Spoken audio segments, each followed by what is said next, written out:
Okay, I welcome you to Mark's Gospel, chapter 4, verses 13 to 25. And this is where Jesus and his disciples, they had heard that day the teaching of Jesus on the sower sows the word, and made to story. It's nighttime. The disciples are around a fire on the lake shore, and they're discussing the day's events of what Jesus taught. And they're sharing back and forth how they feel it applies to their life. So enjoy the story based on Romans chapter 4, 13 to 25. The flickering flames of the campfire dance like restless spirits against the dark backdrop of the Galilean night. The Sea of Galilee lapped gently at the shore nearby, its waters a vast mirror reflecting the scattering stars overhead. The air was cool, carrying the faint scent of salt and fish, mingled with the smoky aroma of burning olive branches. It had been a long day, crowds pressing in from every direction, hanging on Jesus' every word as he taught from the boat. His voice carried across the water like a gentle breeze. Now the Master Jesus lay asleep on a makeshift bed of cloaks and reeds, his breathing steady and peaceful, a stark contrast to the whirlwind of teachings he had shared with them that day. The 12 disciples sat in a loose circle around the fire, their faces illuminated by the warm glow. Peter, the ever bold fisherman, poked at the embers with a stick, sending sparks spiraling upwards. Andrew, his brother, leaned back on his elbows, staring into the flames as if they had held answers. And James and John, sons of Zebedee, nicknamed the sons of Thunders for their fiery tempers, sat close together, whispering occasionally. Philip and Bartholomew huddled nearby, while Matthew, the former tax collector, scribbled notes on a scrap of parchment by the firelight. Thomas, the skeptic, chewed on a piece of dried bread, his brow furrowed. The others, James, son of Alphaeus, Thaddeus, Simon, and the Zealot, and even Judas Iscariot, filled out the circle, each lost in their own thoughts. It was Peter who broke the silence, his voice gruff but thoughtful. Brothers, I can't shake what the Master said today, that parable about the sower, scattering seeds on different soils. And then when we were alone with him, he explained it all. But those words, he added, know you not this parable? How then will you know all parables? It felt like a rebuke, didn't it? Like we should have understood it right away. Andrew nodded, sitting up straighter. Yeah, Peter, he looked at us with those eyes piercing right through. I felt like a child again, fumbling with my nets. The seeds falling by the wayside on rocky ground, among thorns, and on good soil, it's about how people receive the word of the kingdom. Some hear it and forget. Others get excited but fade away under trouble. Some get choked by the worries and riches, and only a few will bear fruit. James leaned forward, his voice eager. But it's more than that. Remember what he said after that. For he that has, to him shall be given, and he that has not, from him shall be taken even that which he has. That's the part that's twisting in me. It's like a riddle wrapped in a warning. If you have understanding, you'll get more. If you don't, you will lose what little you have. Is he talking about faith or knowledge or something else? John, his brother, rubbed his chin in the firelight, casting shadows on his youthful face. I think it's about the heart, James. The Master always goes back to the heart. Today by the sea the crowds were sick, farmers, fishermen, even some Pharisees lurking in the back. He spoke in parables so that only those who truly seek would understand. Seeing that they may see and not perceive. He quoted from Isaiah, so if we have ears to hear, we'll be given more insight. But if we're like those hard paths where the seed doesn't take root, even our shallow grasp will be snatched away by the birds, by Satan, as he explained. Philip interjected, his tone measured and thoughtful, as was his way. Let's not jump ahead. Go back to the rebuke, know you not this parable. He said it with such disappointment. We've been with him for months now, seeing miracles, the sick healed, demons cast out, and storms calmed. And yet we didn't grasp the sower's meaning at first. How are we to understand all parables if we stumble on this one? It's like he's challenging us to dig deeper, to not just hear, but to ponder, to ask him for an explanation like we did today. Bartholomew, quiet than most, spoke up softly. Perhaps that's the application for us. We applied it by asking him privately, and he gave us the meaning. So for our lives, it means we can't be passive listeners. We have to pursue understanding like chasing after a lost sheep. If we have that hunger, more will be given. If not, we will drift away, losing even the faith we started with. Matthew set down his parchment, his eyes gleaming with the analytical mind of a man who once tallied coins for Rome. Think of it in terms of stewardship, brothers. I'm no farmer, but I know accounts. The good soil multiplies 30, 60, 100-fold. That's the investment yielding returns. The Master is saying that the kingdom message is like seed capital. If you invest it wisely in your life, it grows. But if you squander it, letting worries or deceitfulness of riches choke it, you'll end up bankrupt, losing everything. Remember the young ruler who walked away sad?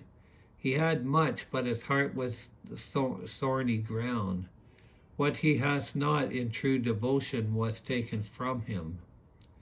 Thomas snorted, crossing his arms. Easy for you to say, Matthew. You left your tax booth behind. But what if we were the rocky ground? Excited at first, but when persecution comes, and it will, with the Romans and the Sanhedrin breathing down our necks, what then? I've seen men falter. I falter myself sometimes. He that has not, does that not mean if I doubt, even my small faith will be stripped away? Sounds harsh, like the kingdom favors the strong and abandons the weak. Peter clasped Thomas on the shoulder, a reassuring gesture. Ah, Thomas, always the doubter. But isn't that what we're here, why we're here around the fire? To talk about it together? The Master didn't abandon us when we didn't understand the parable. He explained it. So perhaps has means willingness to receive. If we're open like good soil, more is given. If we're closed off like the wayside, the enemy takes it. Apply it to our lives every day we hear his words. We must till our hearts, pray, discuss, and act on them, or lose them to the wind. Simon the Zealot, his voice edged with the passion of a former revolutionary, leaned in. I see it as a call to action. Back when I fought for Israel's freedom, the daggers and plots, I thought strength came from force. But the Master's kingdom is different. The seed is the word, powerful, but it needs fertile ground. Know you not this parable? He's urging us to grasp the strategies of heaven. If we have have zeal for the kingdom, more will be entrusted to us, maybe even greater works as he hinted. But if we have not, clinging to old ways like my zealot days, it will be taken. For me, applying it means surrendering my anger, letting the word root deep, so I bear fruit in peace, not in violence. Thaddeus, often overlooked in these discussions, cleared his throat. What about the crowds? They heard the same parable but didn't get the explanation. Are they the ones who have not? Will everything be taken from them?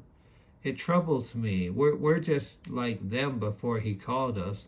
How do we apply this? By sharing what we know? Teaching others to understand? James nodded. Yes, Thaddeus, that's it. The master said the lamp isn't hidden under a bushel, but to be put on a stand. We who understand must shine it out. If we have the light of understanding, more will be given. Maybe revelations, visions, power to heal. But if we hoard it, it will dim. It will be taken away. In our lives, it means boldness. Preach even when it's risky. Like today by the sea, thousands heard, but only we asked for more. That's the difference. John added, and remember the measure. With what measure you measure, it shall be measured to you. It's connected. The effort we put in determines what we will get back. Apply it daily, meditate on his words, don't let the day's cares choke them. Pray for understanding like Solomon asked for wisdom. Then we'll have and more shall be given. The conversation flowed like the sea's waves, back and forth, each disciple building on the last. Judas, who had been silent, finally spoke, his voice smooth but with an undercurrent of calculation. It's practical, isn't it? Think of the purse I manage. If I had coins and invest them wisely, they multiply. If I have not prudence, they're lost to thieves or waste. The Master's words are our spiritual currency. Understand them, apply them in healing the sick, feeding the hungry, and the kingdom grows. But misunderstand like those who think he's just a prophet or a rebel leader, and you'll lose even that perception. For us, it means vigilance. Don't let misunderstandings fester. Peter chuckled. Even you turn it into money, Judas. But you're right. Today I felt foolish not grasping the parable at first. How to apply. By remembering the sower is God, or perhaps the Master himself scattering the word, we're the soil, but also the sowers in turn. We must prepare our hearts and remove rocks of doubt, thorns of worry, and then sow into others. Andrew shared a memory. Remember when we first followed him? After the miracle with the nets full of fish, that was seed on good soil in us. We left everything, but there were days of rocky ground, like when the crowds wanted to make him king by force, and we got swept up into that excitement, only to face his correction. He that has, we had a spark of faith, and he gave us more teaching, more miracles. Application, stay humble. Keep following, and the understanding compounds. As the fire cracked, James recounted a personal struggle. For me, it's the thorns. My ambition, wanting to sit at his right hand, was John. That's the deceitfulness of riches. If I had let that choke the word, I'll have not and lose my place. So apply it by serving like he does, washing feet if need be, putting others first. John agreed, and the birds, Satan snatching the word. How many times have I heard a teaching and then, poof, distraction takes it. Application, guard the heart. Discuss like this, repeat it, live it. Thomas, softening, admitted, "All right, brothers, maybe it's not as harsh as I thought. Know you not this parable is an invitation to learn. We've been given much time with him. If we have gratitude, more comes. If not, we drift. For my life it means questioning, but seeking answers, not wallowing in doubt." Matthew pulled out his notes. Let's list it out, ways to apply. First, hear actively. Don't let the word fall by the wayside. Review it daily. Second, root deep. Endure trials. Remember his promises. Third, weed out the thorns. Reject worldly cares. Focus on the kingdom. Fourth, bear fruit. Share, multiply what we've received. That's how he that hath gets more. The group murmured agreement. Simon added, "In revolution you build on small victories. Here build on small understandings." Thaddeus smiled, "And pray for the crowds that they might have a little and receive more." As the night deepened, the discussion wove deeper into personal stories.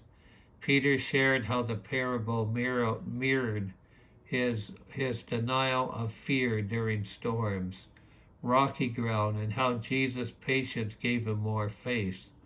Andrew spoke of quiet faithfulness, like good soil yielding steadily.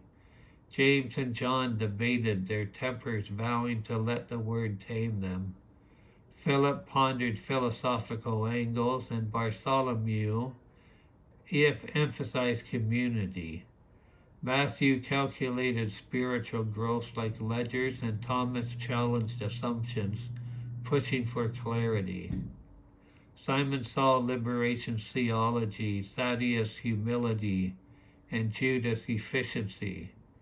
Even as the embers died in the fire, they talked on. The Master's words were alive in their midst.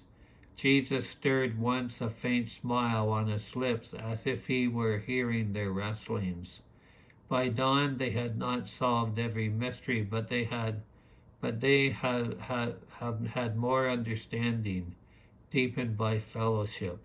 And in their lives the seed took root, promising a harvest beyond measure.